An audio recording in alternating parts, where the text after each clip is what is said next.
Hi, welcome back to Steven's Studio, Episode 3. I'd like to talk about Schumann's Violin Concerto, Movement 1, Second Theme.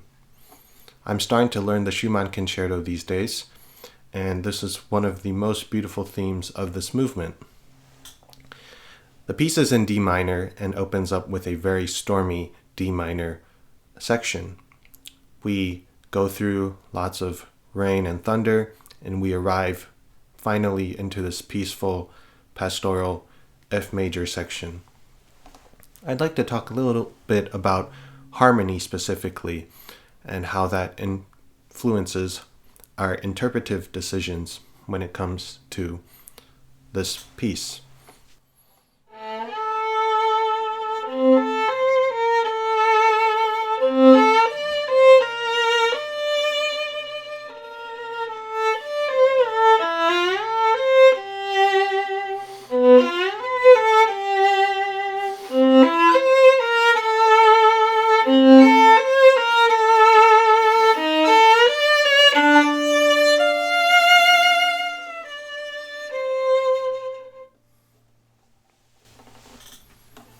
You can't stop but feel emotions when you play something so beautiful like this. So we're in F major, and our first stop is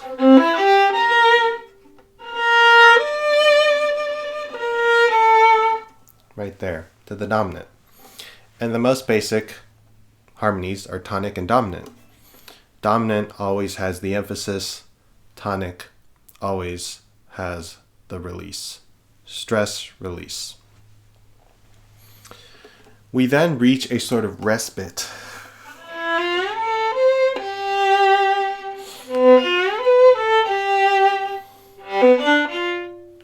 This harmony, which is a little bit of a calm section after we just went to the beautiful D, B flat D. We go back to F major.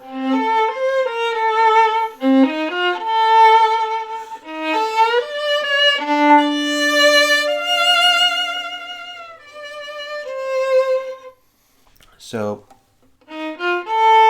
we have a dominant of the F major chord, which would technically be 5/7 of 4.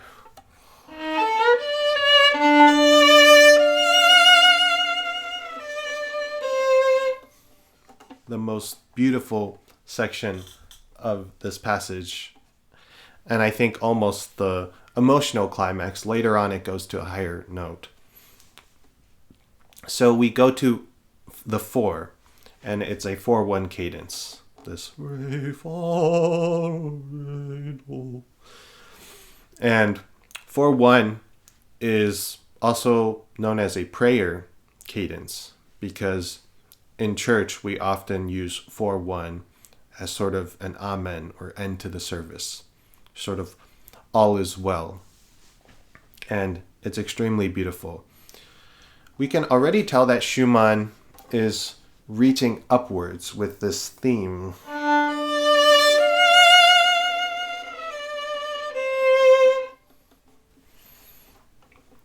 And I do this beautiful French slide on the way down.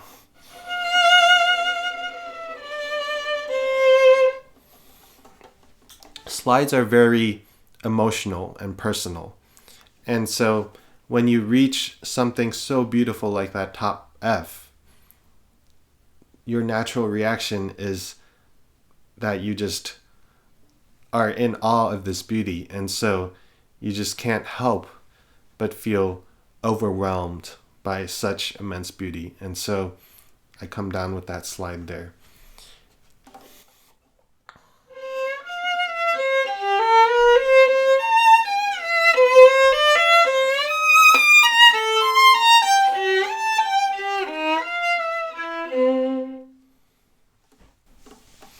This is a long series of appoggiaturas reaching upwards.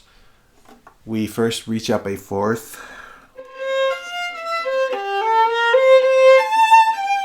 then a 6,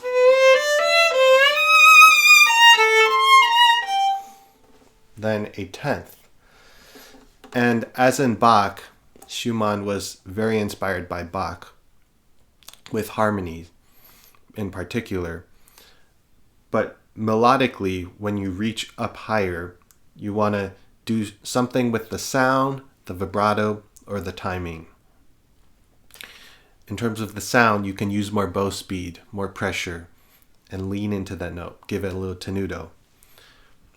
With vibrato, obviously you can vibrate wider on that note. And then with timing, for important moments like that, you want to give it time.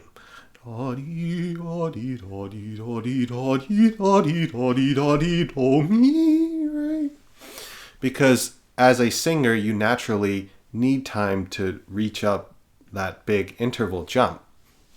So you want to do it in the violin as well. Something like this, it's easy to take too much time before and then take a lot of time and then do the same amount of time the third time again and again. And anything beautiful, if it's always the same, it loses the special quality. So the key is to use different things when you want to convey something beautiful to keep the audience engaged. So for the first one,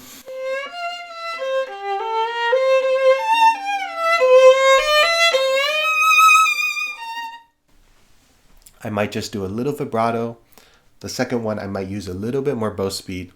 And then the 10th leap, I might use all three. I will use vibrato, bow speed, pressure, and timing. Or if in the moment I go...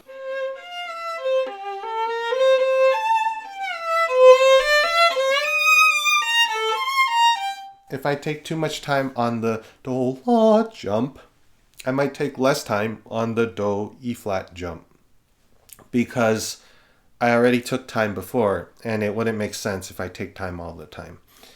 That's a trap that a lot of students run into, is doing something beautiful but doing it too much. Too much of a good thing is not a good thing. So this phrase repeats again right after, and we go into the ending, sort of wrapping up section of this piece. To conclude, we use vibrato, we use our bow shaping, we use timing based on the harmonies and reacting to the harmonic changes and to the contour of the melody. And in a passage like this that is so singing, we have to not take for granted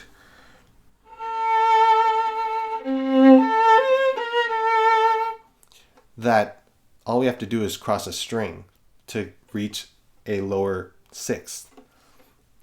If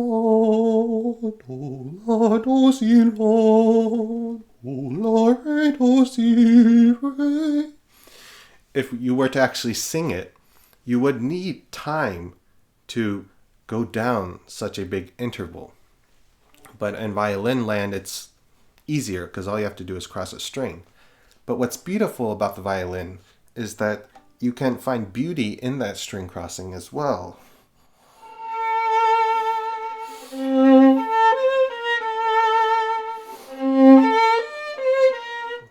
You know, it takes effort to go up there, right? And to enjoy that. And even with the left hand, when you go up to a higher note, even though it really just feels like just putting down a new finger,